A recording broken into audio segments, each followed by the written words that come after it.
వాసు గబగబా వరండాల్లోంచి వెళ్ళాడు. గుమ్మంలో నిలబడ్డ అల్లుణ్ణి చూసి తెల్లబోయింది అత్తగారు. వాసు తీక్షణంగా అన్నాడు. అనవసరంగా ఆవిడ్ని అనకండి. మీ పరువు ప్రతిష్టలు ఆవిడేమి పాడు చెయ్యలేదు. మీలాంటివారు ఉండనే ఉన్నారు.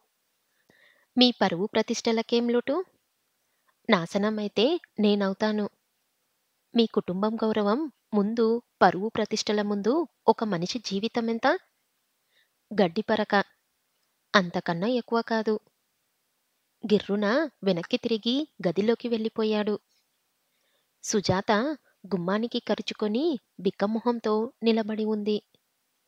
వాసు గబగబా బట్టలు వేసుకున్నాడు. సూట్ కేస్ చేతిలోకి తీసుకున్నాడు. సుజాత వెర్రిదానిలా వచ్చి వాసు పాదాల మీద పడింది. వెక్కి వెక్కి ఏడుస్తూ కాళ్ళు రెండు చుట్టేసింది.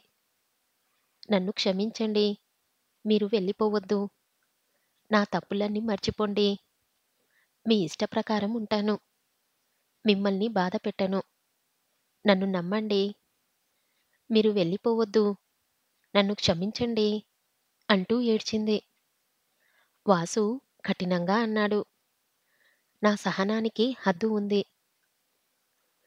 నీ పగివర్తానికి సమయం ఉంది. అవి రెండు మించిపోయాయి.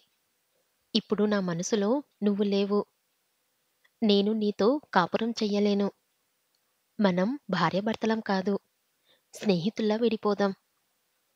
నిర్లక్ష్యంగా సుజాత చేతులు వదిలించుకొని ముందుకు నడిచాడు. అర్ధరాత్రి హోరున కురుస్తున్న వానలో మాయమయ్యాడు.